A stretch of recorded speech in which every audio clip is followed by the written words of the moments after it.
Shalom bagi kita semuanya. Firman Tuhan untuk kita hari ini dari Kolose pasal 1. Salam. Dari Paulus, Rasul Kristus Yesus oleh kehendak Allah, dan Timotius saudara kita. Kepada saudara-saudara yang kudus dan yang percaya dalam Kristus di Kolose, kasih karunia dan damai sejahtera dari Allah Bapa kita menyertai kamu. Ucapan syukur dan doa. Kami selalu mengucap syukur kepada Allah Bapa Tuhan kita Yesus Kristus setiap kali kami berdoa untuk kamu, karena kami telah mendengar tentang imanmu dalam Kristus Yesus dan tentang kasihmu terhadap semua orang kudus.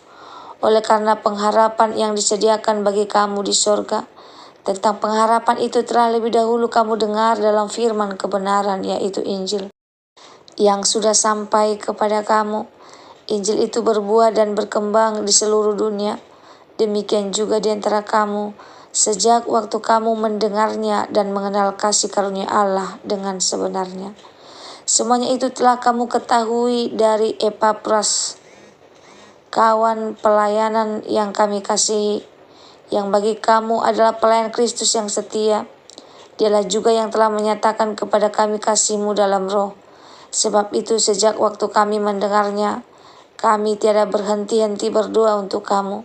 Kami meminta supaya kamu menerima segala hikmat dan pengertian yang benar, untuk mengetahui kehendak Tuhan dengan sempurna, sehingga hidupmu layak di hadapannya, serta berkenan kepadanya dalam segala hal, dan kamu memberi buah dalam segala pekerjaan yang baik, dan bertumbuh dalam pengetahuan yang benar tentang Allah, dan dikuatkan dengan segala kekuatan oleh kuasa kemuliaan-Nya, untuk menanggung segala sesuatu dengan tekun dan sabar, dan mengucap syukur dengan sukacita kepada Bapa yang melayakkan kamu untuk mendapat bagian dalam apa yang ditentukan untuk orang-orang kudus di dalam kerajaan terang. Ia telah melepaskan kita dari kuasa kegelapan dan memindahkan kita ke dalam kerajaan Anak-Nya yang kekasih. Di dalam Dia kita memiliki penebusan kita, yaitu pengampunan dosa. Keutamaan Kristus. Ia adalah gambaran Allah yang tidak kelihatan, yang sulung lebih utama dari segala yang diciptakan. Karena di dalam Dialah telah diciptakan segala sesuatu, yang ada di surga dan yang ada di bumi, yang kelihatan dan yang tidak kelihatan, baik singgasana maupun kerajaan, baik pemerintah maupun penguasa. Segala sesuatu diciptakan oleh Dia dan untuk Dia. Ia adalah terlebih dahulu dari segala sesuatu, dan segala sesuatu ada di dalam Dia. Ialah kepala tubuh, yaitu jemaat. Ialah yang sulung, yang pertama bangkit dari antara orang mati, sehingga Ia yang lebih utama dalam segala sesuatu. Karena seluruh kepenuhan Allah berkenan diam di dalam Dia, dan oleh Dialah Ia memperdamaikan segala sesuatu dengan dirinya, baik yang ada di bumi maupun yang ada di surga, sesudah Ia mengadakan perdamaian oleh darah salib Kristus.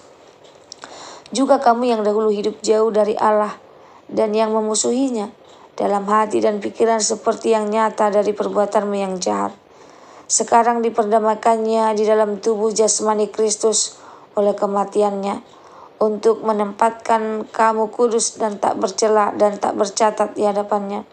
Sebab itu kamu harus bertekun dalam iman, tetap teguh dan tidak bergoncang, dan jangan mau digeser dari pengharapan Injil yang telah kamu dengar dan yang telah dikabarkan di seluruh alam di bawah langit, dan yang aku ini, Paulus, telah menjadi pelayannya. Pelayanan dan penderitaan Paulus. Sekarang aku bersukacita bahwa aku boleh menderita karena kamu, dan menggenapkan dalam dagingku apa yang kurang pada penderitaan Kristus untuk tubuhnya, yaitu jemaat. Aku telah menjadi pelayan jemaat itu sesuai dengan tugas yang dipercayakan Allah kepadaku untuk meneruskan firman-Nya dengan sepenuhnya kepada kamu, yaitu rahasia yang tersembunyi dari abad ke abad dan dari turunan ke keturunan, tetapi yang sekarang dinyatakan kepada orang-orang kudus-Nya. Kepada mereka Allah mau memberitahukan betapa kaya dan mulianya rahasia itu di antara bangsa-bangsa lain, yaitu Kristus ada di tengah-tengah kamu. Kristus yang adalah pengharapan akan kemuliaan. Dialah yang kami beritakan apabila tiap-tiap orang kami nasihati dan tiap-tiap orang kami ajar dalam segala hikmat, untuk memimpin tiap-tiap orang kepada kesempurnaan dalam Kristus. Itulah yang kuusahakan dan kupergumulkan dengan segala tenaga sesuai dengan kuasanya, dan bekerja dengan kuat di dalam aku. Bagi kita semuanya, firman Tuhan untuk kita hari ini dari Kolose pasal 1 ayat 1 sampai 29. Judulnya Kristus di tengah kita, pengharapan kemuliaan. Surat Paulus kepada jemaat Kolose ditulis kepada orang-orang percaya yang sudah mengenal Injil, tetapi sedang menghadapi ancaman ajaran yang bisa menggeser fokus mereka dari Kristus. Paulus tidak langsung menegur, tetapi memulai dengan syukur dan doa, yang mengajarkan kita bahwa pertumbuhan iman selalu dimulai dari hati yang bersyukur dan doa yang tekun. Paulus bersyukur karena jemaat Kolose memiliki iman kepada Kristus, kasih kepada manusia, dan pengharapan akan surga. Inilah 3 pilar kehidupan Kristen: iman, kasih, dan pengharapan. Yang pertama, Injil yang hidup dan berbuah. Paulus berkata bahwa Injil itu berbuah dan berkembang di seluruh dunia, termasuk di Kolose. Ini mengingatkan kita bahwa iman Kristen bukan hanya tentang kenyamanan, tetapi tentang kesetiaan. Tuhan tidak selalu mengangkat kita dari masalah, tetapi menguatkan kita di dalam masalah. Yang ketiga, Kristus adalah segalanya. Bagian ini adalah salah satu pengakuan iman terkuat dalam Alkitab tentang Yesus Kristus. Paulus menegaskan bahwa Kristus adalah gambar Allah yang tidak kelihatan. Segala sesuatu diciptakan oleh Dia dan untuk Dia. Ia adalah kepala jemaat. Seluruh kepenuhan Allah diam di dalam Dia. Artinya Kristus bukan hanya juru selamat, tetapi juga Tuhan atas seluruh hidup kita. Hidup Kristen akan goyah jika Kristus tidak menjadi pusatnya. Yang keempat, dari musuh menjadi sahabat Allah. Dari musuh menjadi sahabat Allah. Paulus mengingatkan jemaat dahulu mereka jauh dari Allah, memusuhinya melalui pikiran dan perbuatan jahat. Tetapi sekarang diperdamaikan oleh darah salib Kristus, dibuat kudus, diterima tanpa celah di hadapan Allah. Ini adalah kasih karunia murni, bukan karena perbuatan kita, tapi karena pengorbanan Kristus. Yang kelima, rahasia besar iman Kristus di dalam kita.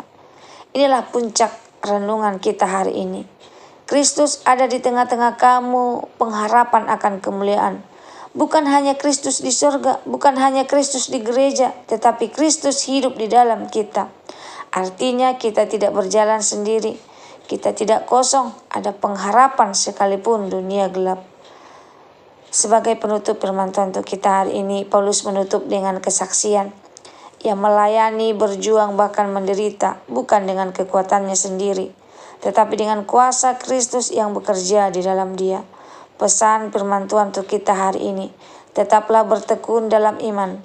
Jangan bergeser dari pengharapan Injil, karena Kristus di dalam kita adalah jaminan kemuliaan yang kekal. Semoga firman Tuhan hari ini menjadi berkat bagi kita. Terima kasih, Tuhan Yesus memberkati. Amin.